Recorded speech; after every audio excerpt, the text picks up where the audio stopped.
persone con disabilità, soprattutto nel dopo di noi. È stato molto interessante però, diciamo, avere un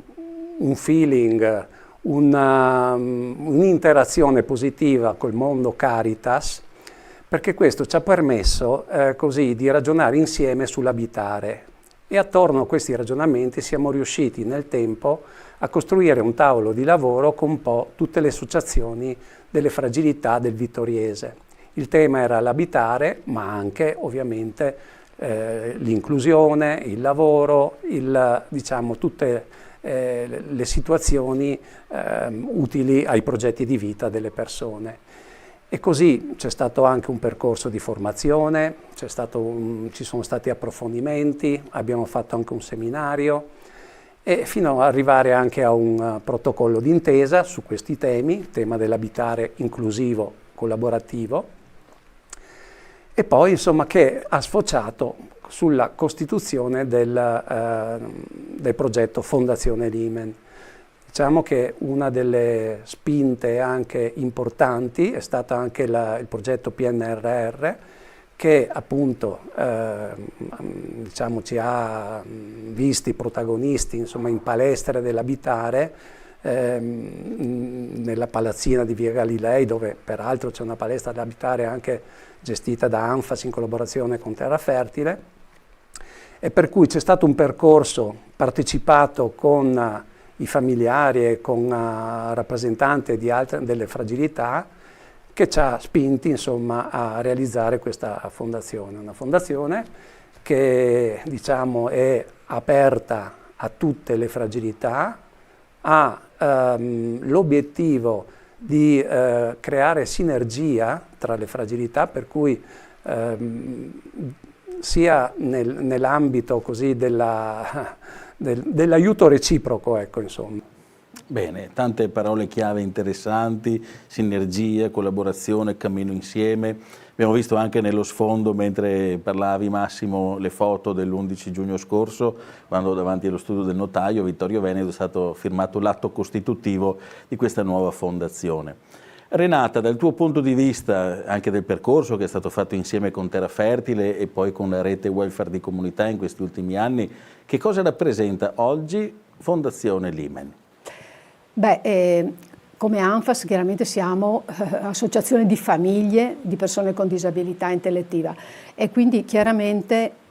come famiglie il pensiero va sicuramente al dopo di noi, nel momento in cui abbiamo realizzato la disabilità del nostro familiare, e quindi il dopo di noi è un tema importante che tocca tutte quante le famiglie, ma lo vorremmo durante noi, proprio per guidare il percorso. E anche un percorso che non sia solo istituzionalizzato, ma che possa avere anche un risvolto diverso, nell'abitare diverso, in un abitare che possa essere insieme ad altre persone, ad altre fragilità, proprio perché l'associazione non deve essere una chiusura soltanto all'interno della propria fragilità, ma deve essere aperta al territorio, deve fare una rete insieme ad altre realtà del territorio e poter trovare insieme delle risposte. Questa è una cosa importante, proprio perché altrimenti isolarsi significa soltanto non risolvere nessun problema. Invece chiaramente la fondazione potrebbe essere un'occasione per molte famiglie di pensare concretamente a cosa fare per il proprio familiare, ma programmarsi anche da un punto di vista non soltanto economico, diciamo, ma anche di confronto, un confronto con tante altre realtà del territorio che rispecchiano tante altre fragilità e che hanno in comune proprio questa caratteristica, quella di essere più fragili, quindi di aver bisogno proprio della collettività e del territorio e proprio della società in genere del nostro territorio. Quindi è un punto importante, è un punto di apertura dell'associazione, è un punto di partenza per pensare proprio ad un futuro che possa essere un futuro migliore per tutti.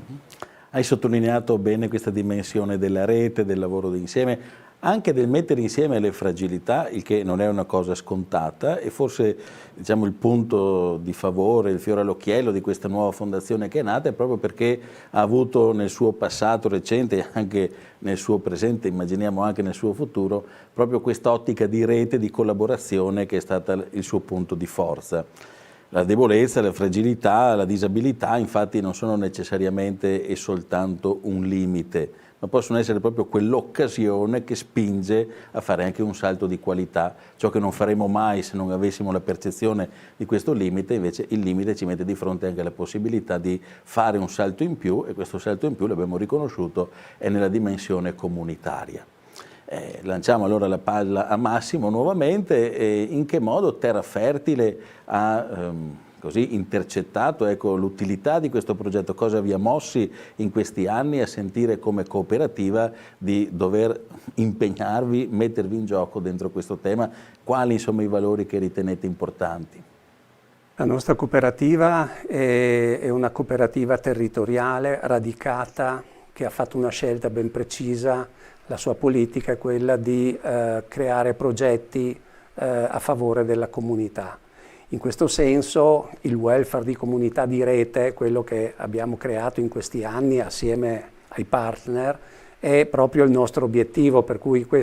vedevamo questo progetto di rializzo della Fondazione come un concretizzarsi dei nostri sogni, che erano quelli di costruire reti, di costruire ponti, legami, nuove amicizie. Questo per stare bene tutti, non solo le fragilità, noi stessi. C'è una società che tende a sgranarsi e noi abbiamo piacere di poter contribuire, per quello che possiamo, a creare dei legami nuovi, costruttivi, positivi e generativi. Sì, ecco, forse conviene anche per i nostri telespettatori, per aiutare un po' ad avere sotto mano il percorso che abbiamo fatto. Noi l'abbiamo bene in mente perché l'abbiamo vissuto proprio concretamente, ma forse è interessante anche raccontare il come si è arrivati a questo progetto, e mettendo anche in fila un po' le date. Già primi incontri, Renata e Massimo, li avevate vissuti nel 2019, quando si era un po' profilata la possibilità di una costituzione di una fondazione con questo scopo. Non so se volete raccontare un attimo, magari sì, Massimo. Nel 2019 c'era già un'idea di fare una fondazione, poi per una serie di vicissitudini non si è riusciti. È stato un po' poi anche a seguito di 2 convegni sul welfare di comunità del 18 e del 19, che abbiamo cercato anche nuove collaborazioni al di fuori di quelle tradizionali, e per cui si sono cominciati anche a stringere legami con Caritas e poi via via con tutte le altre associazioni del territorio. Poi c'è stato il Covid in mezzo, quindi un po' le cose si sono anche un po' interrotte. Nel 2022, così per continuare in questa linea del tempo, nel 2022 è nata questa idea in modo informale, senza tante aspettative, devo dire, insieme anche a Caritas e altri enti del terzo settore del Vittoriese, questa idea di un tavolo per il welfare di comunità. Non tanto un tavolo dove si dovesse fare subito delle proposte operative, ma un luogo, e col senno di poi devo dire è stato assolutamente importante, in cui maturare una visione condivisa intorno a che cos'è il welfare di comunità, da cui è emerso anche fra tutte le priorità la priorità dell'abitare e dell'abitare inclusivo dentro un'emergenza abitativa che, come sappiamo, oggi è veramente allarmante, e lo è soprattutto anche per le categorie più fragili: anziani, disabili, immigrati in cerca di inclusione nel nostro territorio, e sono un po' le realtà di cui le associazioni, gli enti del terzo settore che abbiamo messo attorno a questo tavolo si occupano. Si arriva così nel tempo, 22-2024, il primo convegno in Casa dello Studente Vittorio Veneto, Abitare il futuro. Nel frattempo c'era stato anche quel percorso di formazione di cui parlava Massimo prima, convegno che ci apre un po' il territorio, che fa conoscere l'idea, la progettualità, il desiderio di fare qualche cosa di concreto per il welfare, per il senso di comunità nel nostro territorio. il maggio successivo, 2024, la sottoscrizione della rete welfare di comunità. Si rafforza un po' di più, diciamo, il legame fra questi 10 enti del terzo settore del Vittoriese. Ricordiamo, non so, il centro sociale Piazzone Paravicini, la San Vincenzo qui di Vittorio Veneto, ma anche la Porta ETS e l'associazione Volontari Amici della Porta, ma anche l'associazione 12 Ponti, Rete di Cittadinanza Solidale, insomma tutta una serie di realtà che proprio qui nel territorio si occupano dell'attenzione ai più fragili. Questa rete, quindi, una volta costituita in modo più stabile, diciamo così, formale, si impegna ulteriormente in questa progettualità che poi in questi ultimi mesi ha trovato nell'idea della costituzione di una fondazione, qualcosa di ancora più strutturato, il suo naturale epilogo che possa dare poi seguito a questa progettualità sull'abitare e sull'abitare inclusivo. Renata, passiamo la parola a te. Cosa dici un po' di questo percorso, come ti sei trovata anche con la tua associazione dentro questo percorso che abbiamo fatto in questi anni e anche dentro quegli aspetti di formazione che ci hanno accompagnati in tutto questo? Non è stato infatti nulla di improvvisato, ma passi ben calibrati e accompagnati da un'adeguata appunto formazione. C'è stato il coinvolgimento anche e soprattutto proprio del progetto del PNRR che ha coinvolto molte famiglie di persone con disabilità intellettiva, che ha permesso proprio di creare un gruppo molto affiatato e anche molto motivato su questo progetto proprio dell'abitare. Questo ha permesso proprio anche a tanti altri genitori familiari di approfondire anche questi argomenti e di avere degli strumenti anche migliori per comprendere quello che può essere l'evoluzione dell'abitare, di un abitare che è non soltanto appunto dedicato, ma è un abitare che implica un'apertura proprio all'altro, al territorio, ma dove anche le persone possano essere anche attori di questo abitare, possano diventare anche non solo portatori di interessi, ma anche aiutare altri nei propri percorsi. Quindi il nostro percorso di formazione che c'è stato e che ha avuto 4 o 5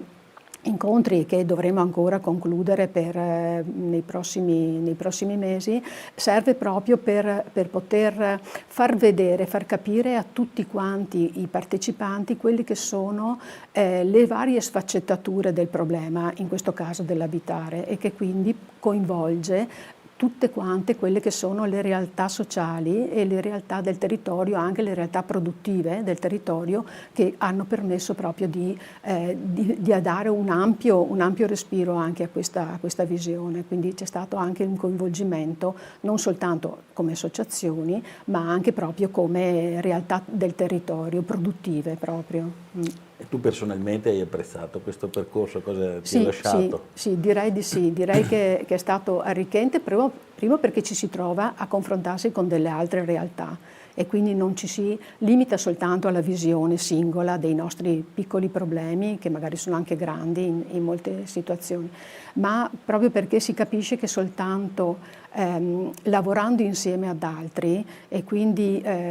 confrontandosi con altri, cercando proprio anche delle soluzioni che possano essere, che possono andare bene anche per tante altre realtà, poi arricchiscono la persona stessa che viene coinvolta e quindi matura anche un'idea e un pensiero diverso, e questo è stato positivo, ma non solo per me, ho visto anche per le altre famiglie che hanno partecipato. Bene, grazie Renata. Tra le tue parole c'era un po' l'indicazione anche di un percorso fatto con il territorio, una partecipazione. Allora lancio un po' la palla a Massimo rispetto a questo radicamento territoriale della Fondazione Limen e anche a quell'idea di consiglio di territorio che è stato posto all'interno della Fondazione. Se vuoi spiegarci un po' come funziona, che cos'è questa cosa e come questa Fondazione intende radicarsi appunto nel territorio per essere partecipativa e in questo senso generativa di comunità. Sì, la Fondazione si è dotata proprio per statuto di questa opzione, diciamo, che il Consiglio di Territorio non è un organo diciamo deliberativo, ma è un organo consultivo e che diciamo noi ci auguriamo possa coinvolgere maggiori realtà possibili. Sicuramente la nostra rete di welfare di comunità sarà la base per questo Consiglio di territorio, che noi però stiamo coinvolgendo appunto anche le imprese e vorremmo appunto coinvolgere tutto il mondo produttivo. La Confartigianato è già partner da un po' di tempo e si sta appunto interrogando anche su questo aspetto della società in grossa difficoltà. C'è difficoltà di trovare manodopera italiana, c'è difficoltà a trovare giovani che vogliono spendersi nel nostro territorio, per cui diciamo tutte le fragilità, soprattutto gli stranieri in questo caso, diventano fondamentali sia per il lavoro ma anche per occupare diciamo, tutti i posti strategici anche della società. Ecco, ci sono, purtroppo è la statistica che dice questo, diciamo, gli italiani sono sempre meno, è previsto che nel 2031 in tutto il Veneto ci saranno 200.000 anziani in più, contemporaneamente 200.000 giovani in meno e una fascia intermedia, quella produttiva e contributiva, fortemente ridotta. Va da sé che noi dobbiamo generare situazioni di inclusione per tutte quelle persone che cercano, che hanno voglia di includersi, di integrarsi, di trovarsi un lavoro, che è la cosa più facile. La cosa più difficile invece è trovare una casa, no? Per cui questa fondazione ha proprio questa, diciamo, come obiettivo specifico, diciamo, mettere in relazione i bisogni, no? Il bisogno di chi è in uno stato di precariato abitativo con chi invece si trova in uno stato di solitudine e bisognoso di avere un legame non solo affettivo ma anche di sostegno. Per cui questa intergenerazionalità e questa interfragilità, diciamo, noi crediamo e siamo stati anche poi molto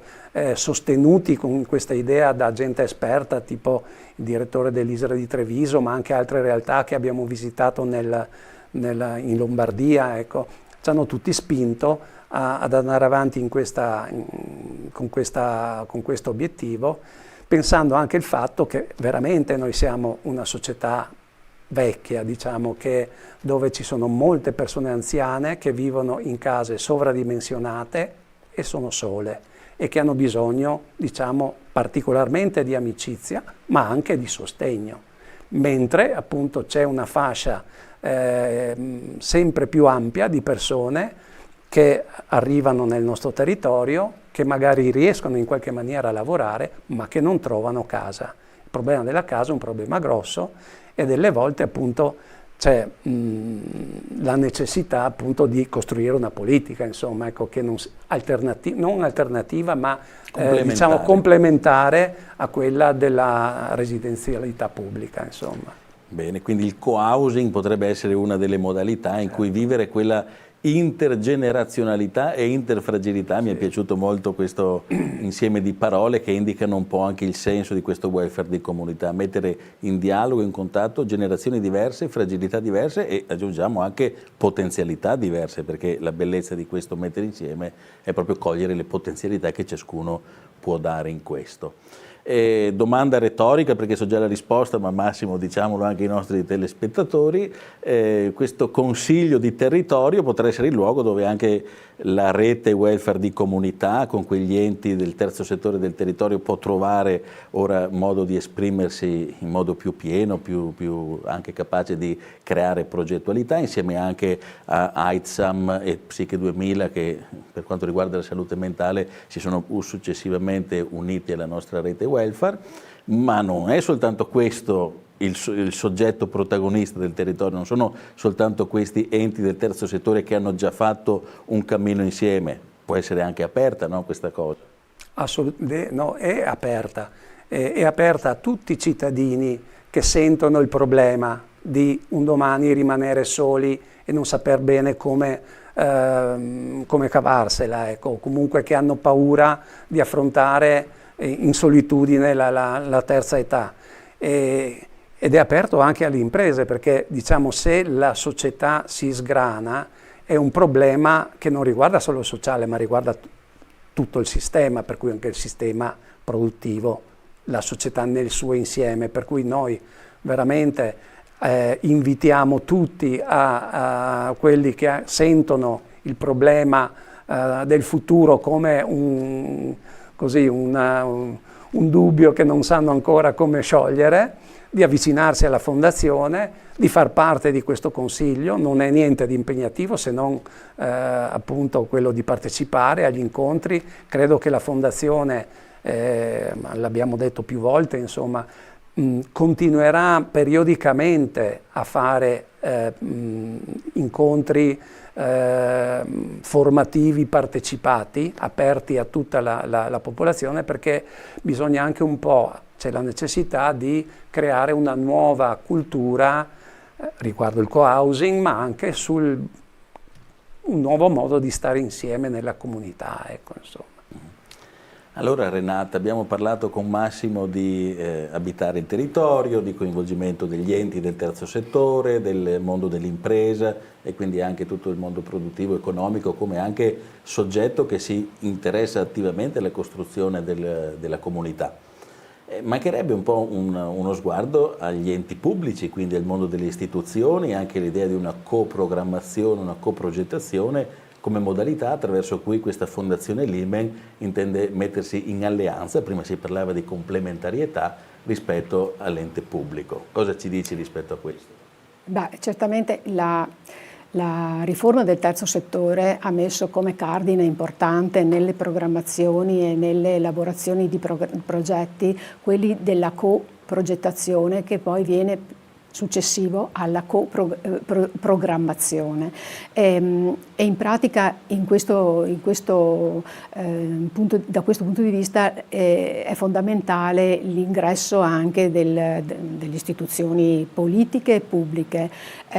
quindi noi dovremmo confrontarci proprio perché il futuro è quello di realizzare qualcosa di concreto ormai, no? Perché il nostro pensiero ormai è quello che dovremmo elaborare qualcosa che concretamente possa coinvolgere vari attori in una sperimentazione, in un progetto, in un qualcosa di,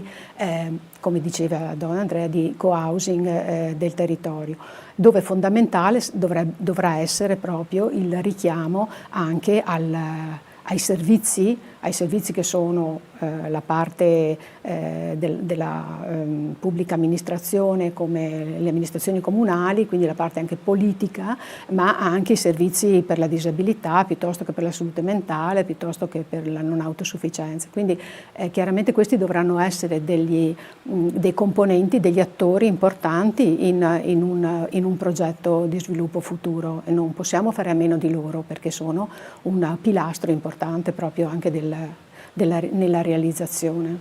Certo, e questo mi permetto di aggiungere, non è soltanto un auspicio, è già una realtà che abbiamo sperimentato sia nel percorso Rete Welfare di Comunità con il coinvolgimento dei comuni del Vittoriese, non soltanto Vittorio Veneto, ma anche poi recentemente in occasione della presentazione della nuova Fondazione Limen, anche a livello di istituzioni regionali e quindi anche sovracomunali. Ecco, dice questo anche un po' l'ambito territoriale, in senso stretto e in senso lato, l'ambito territoriale verso cui vorremmo anche puntare lo sguardo con questa fondazione. Massimo, progetti rispetto al futuro, adesso cosa farà questa fondazione? Tu sei tra l'altro anche il presidente di questa nuova fondazione, e verso dove andrà questa Fondazione Limen? Allora, come ho detto prima, senz'altro continuerà a fare questa attività formativa aperta a tutta la popolazione, una formazione partecipata, proprio per, diciamo, intanto creare nuovi legami e anche, appunto, come dicevo, costruire una cultura dell'abitare insieme, del vivere in maniera molto più, diciamo, partecipata la nostra comunità. Per inciso, diciamo, la Fondazione non ha intenzione di costruire condomini solidali o altre costruzioni, ma diciamo, ha l'intenzione di utilizzare le case che già ci sono delle persone, tutelandone i patrimoni, tutelando i progetti di vita delle persone e cercando di costituire dei nuclei abitativi appunto mettendo insieme i bisogni, come dicevo prima, un po' di chi diciamo di combattere la solitudine, di avere sostegno, e chi invece di avere una casa e poter darsi da fare, insomma, per includersi e per integrarsi. Per cui da un lato questo, dall'altro continuare le visite studio nel vedere realtà che già esistono. In Lombardia ce ne sono molte e sono state illuminanti, per cui questo è una cosa che dobbiamo fare, anche informarci sulle continue novità che ci sono, non solo nelle normative, ma proprio progetti che nascono dal basso, nuove idee, nuove forme di interazione comunitarie. E terzo, anche cercare di far partire dei progetti concreti che possano diventare dei progetti pilota e che possano anche dare il senso di tutto ciò che stiamo dicendo, che non è proprio così automatico da comprendere, e che c'è bisogno anche di vedere che funzioni e che venga gestito. Questi progetti di co-housing ovviamente hanno anche, prevedono delle figure professionali che monitorano i nuclei abitativi, che monitorano le relazioni. Ci sarà sicuramente prima o poi la figura del mediatore di quartiere, che possa in qualche maniera anche mettere in relazione gli abitanti del co-housing con il quartiere, insomma, e poi ci saranno anche mi immagino anche tutti i rappresentanti delle associazioni, insomma, che concorrono, no, per creare tutte le occasioni di inclusione, di sviluppo dei legami. Per cui progetto pilota, noi ce l'auguriamo anche possa diciamo, manifestarsi e possa realizzarsi nella palazzina di via Galilei, perché appunto lì ci sono 2 appartamenti appunto ristrutturati proprio col progetto PNRR, dove si sono svolte queste palestre di autonomia, e potrebbe essere veramente il luogo di inizio di un progetto pilota. Quindi, riassumendo in 3 parole, potrebbe essere formazione, anche rispetto alle altre buone pratiche del territorio, ideazione, la progettualità insieme con gli attori stakeholder del territorio, e la sperimentazione dentro questo progetto pilota a cui facevi riferimento. E Renata, abbiamo fatto in questo percorso di formazione anche degli esercizi di futuro, adesso non pensate a robe magiche o robe del genere, ma modelli anche scientificamente collaudati che permettono di immaginare scenari possibili rispetto al futuro. Se fossimo nel 2036, Renata, come vedi questa fondazione? Cosa ha realizzato nel 2036? Beh, io mi auguro intanto di vederlo, primo. Secondo, direi che dovrebbe aver seminato intanto nella collettività e nella comunità questa idea proprio di questo abitare diverso, e quindi un modo di vivere che non sia più soltanto all'interno della propria casa, ma che sia aperto anche ad altre realtà. È un'idea anche di una vecchiaia diversa per ciascuno di noi, appunto, non proprio limitata soltanto alla singola abitazione, ma un condividere con altri anche il periodo finale della propria vita. E nello specifico, perché è chiaro che, insomma, essendo un familiare, questa è la nostra il punto debole, diciamo, e che quindi porteremo ovviamente come visione, non principale ma insomma importante,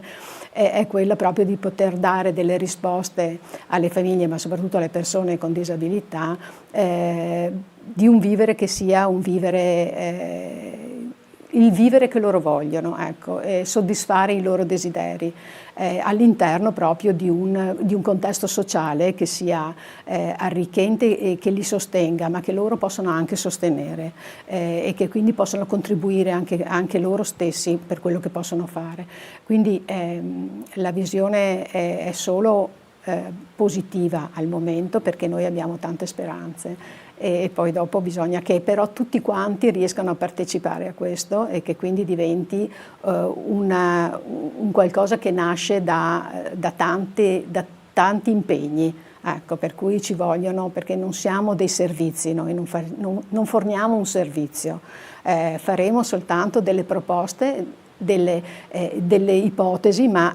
per realizzarle ci deve essere tutto un corredo intorno e un aiuto che ci deve arrivare da tutte le realtà del territorio. Ecco, questo è importante. Meno male che la visione è positiva all'inizio, se no non saremmo neanche partiti. Non c'è insomma, dubbio, no? non c'è dubbio. Mi permetto anch'io di rispondere a questa domanda che ho fatto, lascio per ultimo la parola a Massimo. Rispetto al futuro io mi immagino una realtà che è molto più capace di dialogare soprattutto tra le realtà anche del volontariato, anche però le istituzioni, le imprese, cioè